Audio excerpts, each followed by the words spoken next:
it's Jenny Wolek with the Wolek Group, Keller Williams Realty in Tulsa, Oklahoma. I'm so excited to learn some amazing agent success secrets with our friend, MAPS coach, Aaron Simons. And Aaron, you have so much knowledge and so many years of experience. I just want you to share who you are, what you do, what you've learned over all these amazing, wonderful years of real estate.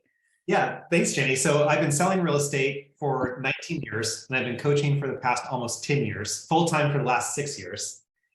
And so I got in the business as an individual agent on my own.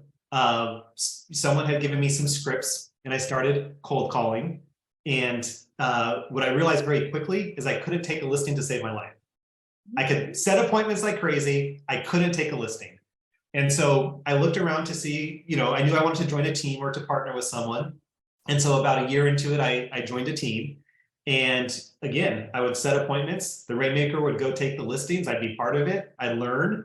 And the cool thing about that team is whoever set the most appointments would then get the juicy buyers to work with in the afternoon.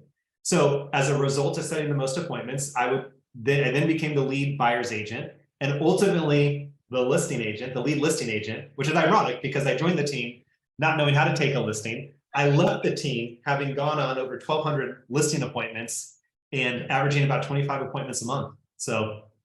Okay, so what I'm hearing here is really, to be honest, the natural behavioral style of most real estate agents, at least the ones that I know that are like me, that sounds really painful and exhausting and probably not in alignment with who we are naturally. So you got to were you naturally that your behavioral style, or this is just what they said you have to do to succeed and you had to figure it out? Yeah, so it's really funny that you mentioned that because my natural behavior style is I'm very analytical, right? And so for me, I wasn't afraid to pick up the phone and call people because it was a formula.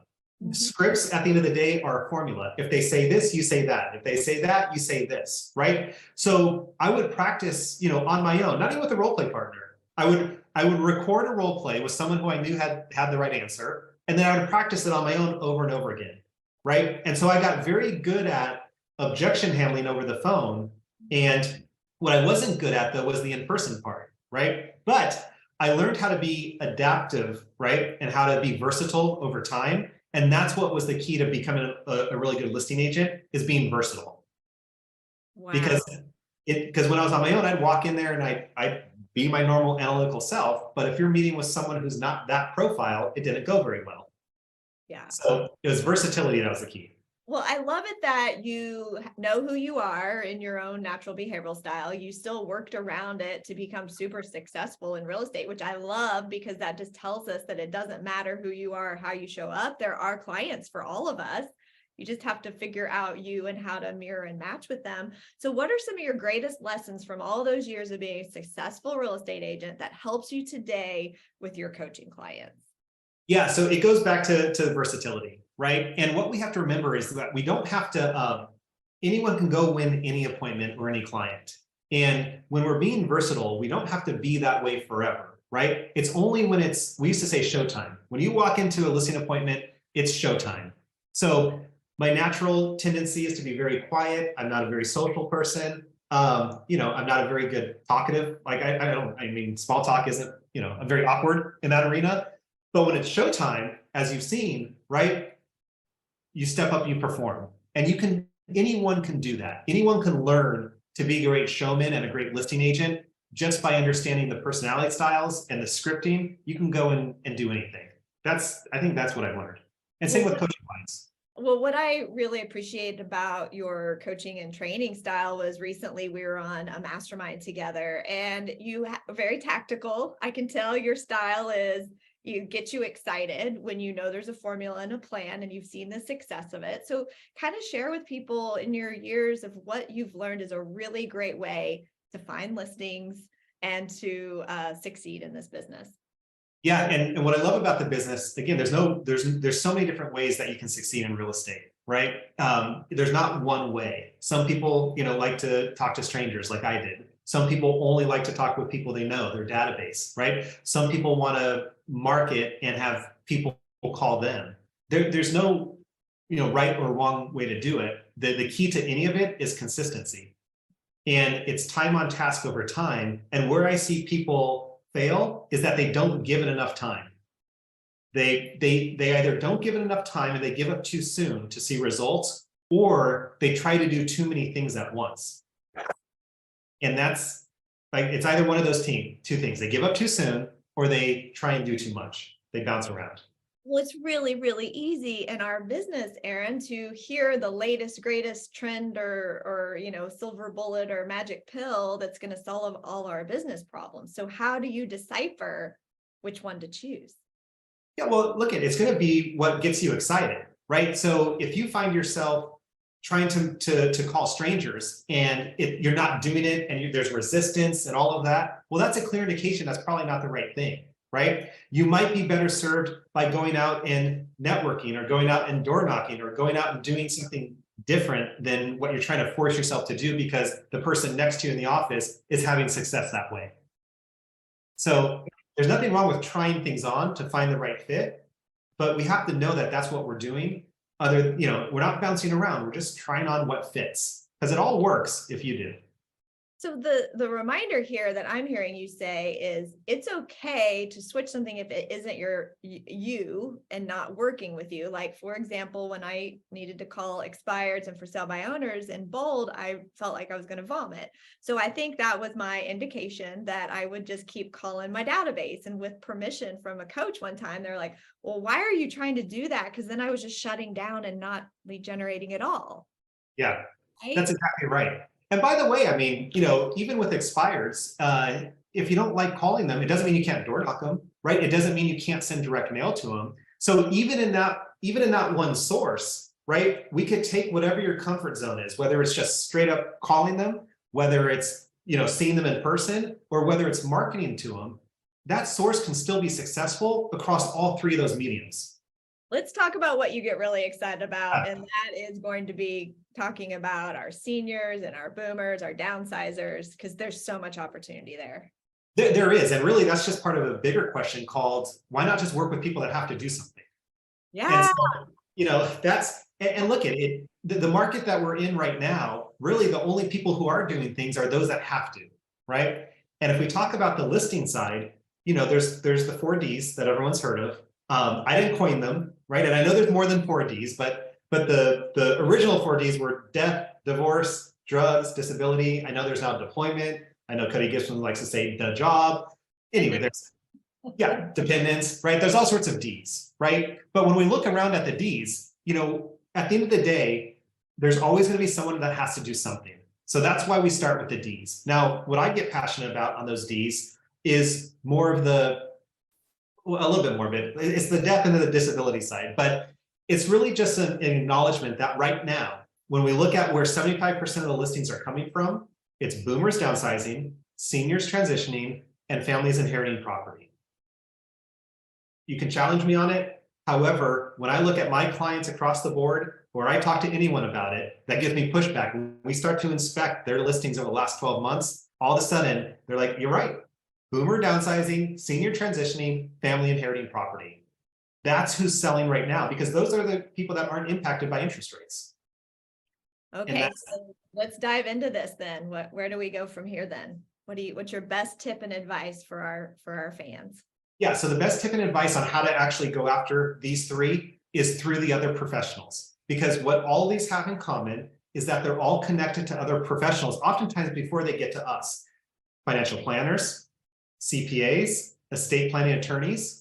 If you take the boomers, for example, before they even downsize, and oftentimes they're downsizing because kids have left the house, right? Maybe kids are now married, right? Their job is starting to wind down. And before they even do anything, they're oftentimes talking to their financial planner first. So the financial planner knows that they're going to be downsizing before we do, right?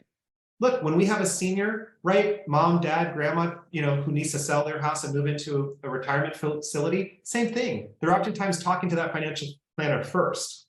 And then, of course, when families are inheriting property, it's the estate planning attorney that's on the front lines.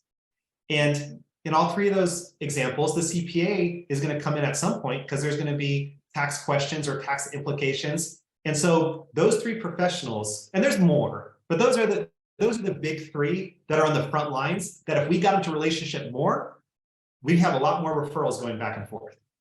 Okay, I want you to share this really great idea that I think is so valuable. I like tactical and get into work and implement kind of stuff, Aaron. So do we have time for you to talk about the referral train real quick? We do, of course we do, right? Because now that you know the theory and you know who's selling and who we need to go after, here's how we actually do it. So there's two ways. There's the easy way, which is the referral train, and then we can do the marketing approach, which is free, but we'll start with the referral train because that's the easy one.